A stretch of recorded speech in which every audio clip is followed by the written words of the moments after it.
سبحان الله. waxuu xusuusiyay bari baan anagoo jamaa khuruuj ku baxday meesha leedahay Minnesota Saciid Yaxya Allah naxariiste raxmatullahi alayhi ayaa iga yar waxa dheena soo booqo Soomaaliya halka waa badan yihiin oo barigii المهم ماشي Minnesota tagay marka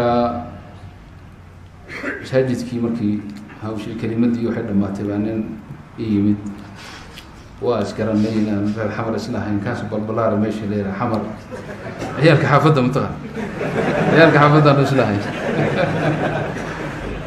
marka wuxuu yiri sheekhu dhibaata ay haysata horta jamaacadu waa kuwa yiraahdo khuruujka dadka nala baxo wuxuu yiri waa ku qasbanahay balihan anaa khuruuj iska ahaayo guriga baliga soo hiri marka alxamdulillah daaman meelaan seexdo arkeen waa fiicanta كود لكن بل waxaan rabaa buu yiri meeshaas cid kale oo igu celin kartaa oo adiga aan ahayn mar Ilaahay baa ka soo diray qofkaas cid ay wadaadadii dhulkan joogay way ka maqlay way sheekadu waxba ka maqlay marka in keeno bal iraaco telefoon iyo xasan Muhammad tarayana waa inaad adigu tagtaa guriga tagtaa adigu sidii baa dhacday alxamdulillah gurigii baan tagnay sidaa hadda shaacali sheegay barbariyo يوم يعني بلما أن كلا قلي إنه نكون هجاجي دون إنه فعلان دون يا إلهي بتوبة وأقبل أن توبة هذا قوشو الله لطيف بعباده مركا وبديه شيء كذا تعسين كواسي كم ده الحمد لله إنك على كل حال قولي شو كنا إن شاء الله ولا بد مرجع سيقول دم شيء كروش كنا أنا لو بحب قولي شيء مشكلة أو ضمات الله لطيف بعباده marka shaacali meesha uu leeyahay meeshan ka nimid anaga ma wada kulli geer ma isaga sheegay isha Mustafa ber hore ka soo guuray isaga yimid iyo kolka dadku runtii dhulka hadalka uu Sheekh Mustafa sheegay dhab ah waa shirkad baabaaday way yartahay saddex markay yihiin laba ayaa fashil fil bayt la yumkin ma waa yartahay ba dad isku daa'imay waa yartahay wali waxa arkaysa dad duqoobay oo isku duqoobay caruur weyn isku dhalayo lagu leeyahay meesha waa lagu kala tagay ama waa lagu kala tagay ma wadaadkii waa leeyahay marka Allah naga badbaadiyo sharkaas Allah naga badbaadiyo tawfiiqda Allah naga waafajiyo meelaha aad laga yaabaa in badan oo idin kamida aad yani shinsanaysan oo rajaynaysan oo isleedihiin nolol fiican baa idin ka horeysa xaqiiqatan nolol wanaagsan idin kama horeyso tadakhul saafira ayaa lagu yeeshay fil usra ama dhinaca xagga dumarka noqota ama ciyaalkii baa hadda ka daraba caruurtaadii oodan maamuli karin oo waxa oran karin oo kelimad dhihi karin marka shar badan oo Ilaahay naga badbaadiyay weeyo oo Ilaahay islaamkeena iyo diinteena nagu siiyay Allah nagu daayo insha Allah ta'ala ikhwani waffaqana Allah iyaakum lima yuhibbu wa yarda rinta in gurigu bitaqwa ku hagaagayo wa rin muttafaq alayha taqwada Ilaahay baana yani gurigaasi uu ku daa'imi karaa oo xuquuqda iyo fawqaha al-ihsan labadiiba keeni karta qof walba markuu Ilaahay ka baqo hatta fi baabi ta'addud zawjatka labadiyo meesha ugu mashaakil badan arrintii marka lagu soo noqdo reeraha oo yani dadka muslimiinta Ilaahay taqwadu dabarigay آية التعدد مثلا آياتها أنت بدأتك أيكو كان أرمها ديدان أيكو دقاء ولن تستطيعوا أن تعدلوا بين النساء ولو حرصتم مرة ما اشترى فلا تميلوا كل الميل مقارا جماعة التفسير كسومالة التفسير كسبع ودر جيزتين وحي كردقان سيدة يا أيها الذين آمنوا لا تقربوا الصلاة الكاس لقجوك سلطة مرة ما اشترى فلا تميلوا كل الميل مقارا إلهي وحنا فيه كمال العدالة إنينا سورتوبين وهنا صح بشر باطل بني آدم باطل لا يمكن أن تعدل كل العدل لكن فلا تميلوا كل الميل فتذروها كالمعلقة حول الله دبلغ وإن تصلحوا وتتقوا فإن الله كان غفورا رحيما وإن يتفرقا مركي طلاق إمادنا يغني الله كلا من سعته وكان الله واسعا حكيما آيات دي عام كأهيد شامل كأهيد بإله دبلغ ولله ما في السماوات وما في الأرض ولقد وصينا الذين أوتوا الكتاب من قبلكم وإياكم أن اتقوا الله وإن تكفروا فإن لله ما في السماوات وما في الأرض وكان الله غنيا حميدا marka ikhwaani taqwadu xusuulkeedu waa biljiddi walijtihaad. iimaanka alxamdulilah ilaah baa ku siiyey, muslim baa tahay, mudic baa tahay, musalli baa tahay. kulamaa aada daacada ilaahay ku dadaashid fii daatika naftaada aada ku dadaashid, usradaada aada daacada ilaahay aada ku dadaashid, acmaasha saalixada aada la timaadid, iimaankaa kuu kordhaya. iimaanku hadduu kuu kordhana taqwadii baad helaysaa. taqwo haddaa heshana dee iskaba dhaaf yani usro wanaagsanaatay iyo umuur kuu hagaagtay, jannadii aakhara ahayd qeyb ka mid ahba ilaahay mucajal kaaga dhigayaaba, noloshaadii adduunkaaba janno kuu noqonaysa. sacaadatu addunyaa baaba ilaahay ku siinayaaba bitaqwa allahi tacaala wa taacatihi. sacaadada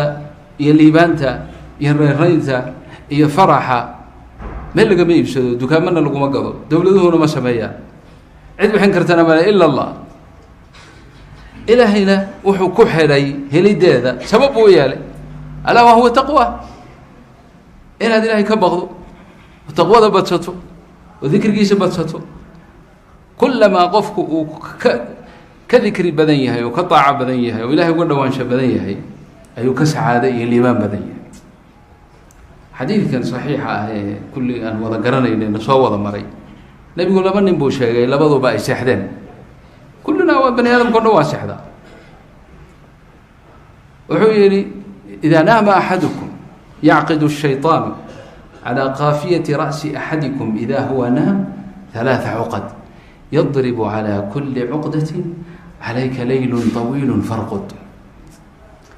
fain istayqada fadakara allah inxallat cuqdah fain tawadaأa inxallat cuqdah fain صalaa inxallat cuqaduhu kuluha faأصbaxa طayiba الnafsi nashiiطa wailaa أصbaxa khabiiثa الnafsi kaslaan.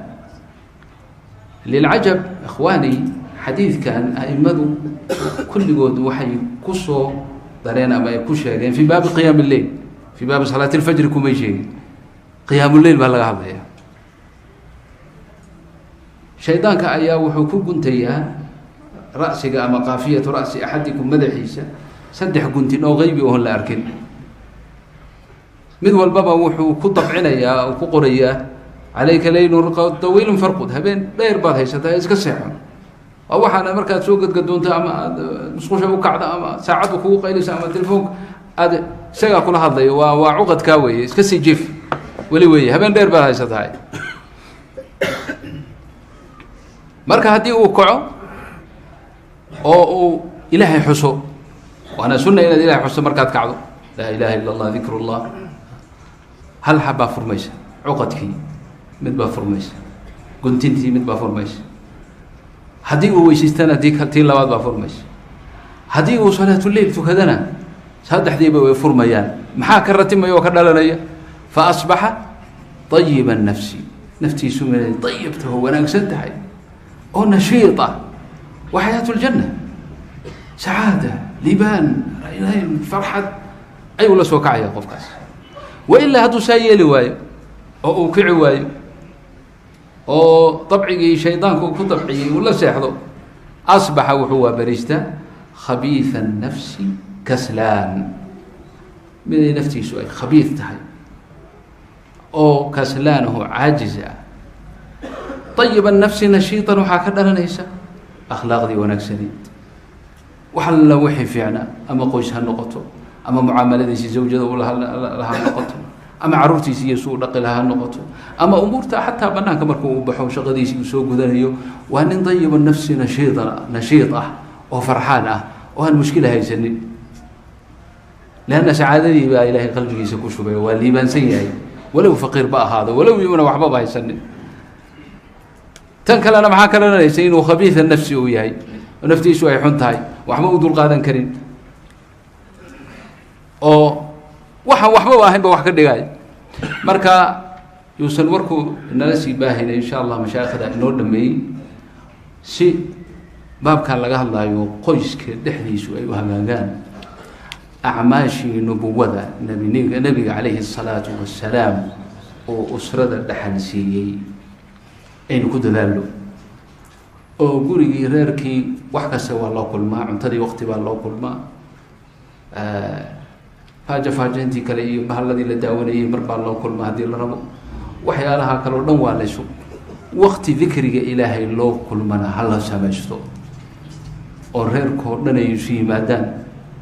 oo xalaqatu tacliim la sameeyo oo ilaahay la xuso oo qur-aanka la akhristo oo xadiidta nebiga la akhristo calayhi salaatu wassalaam halkaa maxaa ka dhalanaysa malaa'igtu inay soo degto naxariistu ay soo degto ilaahay uu xuso muddo yar kadib waaba la arkay waana la jarabay in badan oo reero oo mashaakilkooda la xallin waayay muddo yar kadib xalaqadaas dikriga ilaahay markii ay sameeyeen ilaahay dhibaatadii waa ka dulqaaday malaa'ig baa meeshii timid shayaadiintiina meesha way isaga tageen umuurtan umuur haybi wey waxaana lagu gaarayaa bimujaahadati nafs waana la ogaado wax kasta taasaa ka adag dersi inaad dhegaysato tafsiir caaw soo dhegaysato masjidka tagtid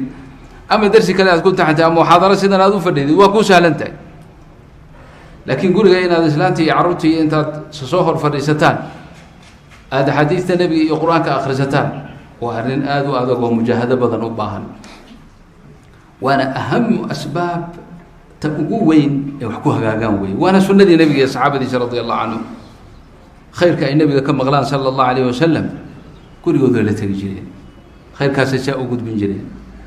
abu salama radia allahu canhu xadiid buu nebiga ka maqlay alxadiidu fi saxiix wuxuu maqlay nebiga oo leh maa min imri'in muslimin tusiibuhu musiiba ay ku dhacdo oo fayastarjic ina lilahi wa ina ilayhi raajicuun yidhaah uma ducadan ku ducaysta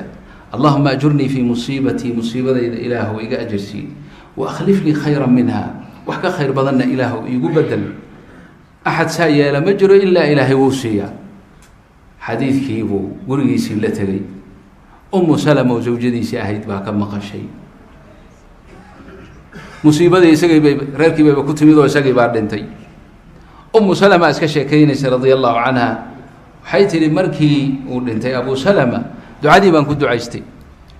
laakiin waxaan isiri bay tihi ducadan ahay wa akhlif lii khayran isaga mid iga khayr badan ilaahu isii waa ila suurtageli weyday kee abu salama yaa ka khayr badnaan karaba akhlaaqdiisii wanaagsanaa iyo mucaamaladiisii dayibka ahayd yaa isagoo kaleba noqon kara ducadii waa ku ducaysatay ciddadeedii markay dhammaatay bay tihi weliba laxdadii arrintan ay dhacday ayay taqiidisay oo qortay waxay tihi aniga oo maqaar maxaa la odhan jiray harakate magdinay somaali af soomaali waaba iska sii iloobaynaaba ayuu nabigu iga soo idan qaatay ridda waaba rasuulu llahi sala alla alay wasalam dabadeed barkin baan u dhigay bay tihi xashwuhaa leyfun uu ku fadhiistay fakhatabanii ilaa nafsihi sala allahu alayh wasalam naftiisuuba maaragtay khadba yani oo inuu guursado markaasaan ku yidhi bay tii yaa rasuul allah qof horta muslimadahoo mu'minadoo ku diidi kartaa maba jirto oo taasi arrintaasi imaba suubanaba laakiin saddex ceebood baan leeyahay waa kii sheekh hadda lahaa qof walbaba waxaysa sheegi maayo laakiin iyado way sheegtay waxay tihi saddex ceebood baan leeyaho ceebta koobaad waxay tihi anigu waa weynaaday oo qof weyn baan ahay tan labaadna waxay tihi carruur baan leeyahay oo carruurtu dee ceeb maaha laakiin waa hiqal waa culays oo inaan kugu culaysiiyo ma jecli arrinta saddexaadna waa arrin qalbiga ah oo kuwa hore maadda maxsuus ay ahay laakiin kan waa arrin qalbi oo waxaan ahay bay tihi qof kiiro badan kiira masayr badan baan ahay adiguna haween badan baad leedahay haddaan adiga isu kaa mujaamalay waxaan ka baqayaa ilaahay qalbigayga intuu wax ka daalacdo inuu igu cadaabo marka saddexdaa caybood baan leeyahay ee si kale kumaba diideen waana ku diiday kuma dhihi kara bay leedahay rasuul allahi sala alla alayh wasalam nabiga sala allahu alayh wasalam arrintii waa u sahlo wuxuu yidhi da-da aada sheegatay amba waa iqhaysaa amba da- baan ahay falaqad asaabani aladii asaabaki ciyaalkana soo maaha waa ciyaalkeyga waa ciyaalu ka ciyaali arrinta saddexaad oo masayrka soo maaha fa ana as'alu llah xalka agtiisa waaba iska sahlan tahayba alxal cindu sahl anaga yaqiinta eber naga noqoto saasaan meelaha derbiyada madaxa ku garaacayna ama alkiira soo maaha fa ana as'alu llaha ilaahay baan baryayaa oon weydiisanayaayo fayudhibuhaa canka waa kaa kaxaynaya ilahay baa kaa kaxaynaya kiirada ilahay baa kaa kaxaynaya umu salama waxay tihi faabdalani illaahu ilaahay wuxuu igu bedelay khayra min abi salama oo waa kuma rasuul اllahi salى اllahu alayh waalih wasalam. marka ummahaat اlmu'miniin sidaasay ku noqotay, bal min akari ummahaati اlmu'miniin xadiiثa bacda umina caaishay noqotay radia allahu canha wa ardaaha, waxayna taa ku heshay oo asaas u ah takwiinu xalaqati tacliimi fi lbeyt, guriga in aan laga dhigin meel lagu cunteeyo oo lagu cabo oo qadaa alxawaa'ij washahwaat keliya oo lagu iyo farfasho iyo kalaam faariq, oo dikriga ilaahay laga qaali. dhibaatoo dhanna halkaasay ka timaada. xadiid arrintii horeen sheegay ee qiyaamuliilka ku saabsanayd ee maaragtay aan ka afeefteen in heshiis ha kasii hormaro halaisu sii sheego, xalaqa tacliimka gurigaa laga samaynayo, umuurahaasaa ilaahay taqwada nagu siinaya, guriguna uu ku hagaagaya. أسأل الله تعالى أن يوفقنا وإياكم لما يحب ويرضى. اجعلنا من عباد الله سبحانه. تفضل شيخ.